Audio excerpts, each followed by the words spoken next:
එයා නම් මාර මීටරේ කියලා සමහරලාට ඔයා කියනෝ නේද? එයාට නම් ෆිසික්ස් වගේ සබ්ජෙක්ට් නැතිනම් එයාට නම් කොහොමදත් ඒකක් තමයි එන්නේ වගේ දේවල් ඔයා කියනෝ නේද? ඔයා කියන අන්නේ මීටරේ තියෙනව නේද? ඒ මීටරේ කියන්නේ ඔයා ඔය කියන කෙනාගේ බ්‍රේන් එකේ වැඩි ෆීචර්ස් ගණනක් ඕන් වෙලා තියෙනවා කියන එක.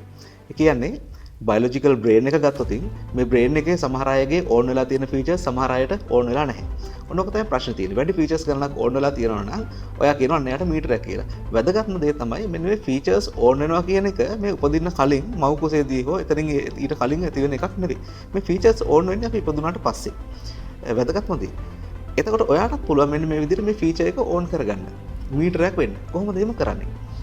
අපි හිතමු මෙහෙම සමහරලාට ඔය මම මගේ ක්ලාස් එකේ ෆිසික්ස් ක්ලාස් එකේ ළමයින්ට දෙනවා බර ගණන්, සැර ගණන් දෙනවා. ගණන් දීලා සාමාන්‍ය අවස්ථාවලට වැඩි කාලයක් දෙනවා ඒ ගාන ගැන හිතන්න ගාන කොහොම හරි කරන්න.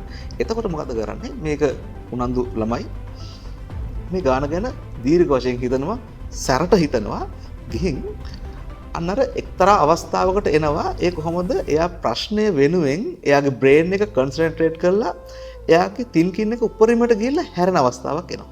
අන්න උඩරිම ගිහිල්ලා හැරෙන අවස්ථාව තමයි එයා ප්‍රශ්නේ විසඳන අවස්ථාව.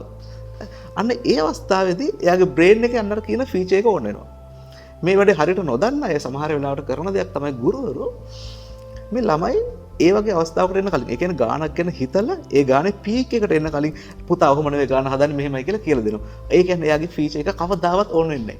ඒ කියන්නේ ඔයාලට දැන් තේරෙනවා කෙනෙක්ගේ බ්‍රේන් එකේ ඒ ෆීචර් එක ඕන් කරගන්න පුළුවන්. ඔයාලට මීටරයක් වෙන්න පුළුවන්.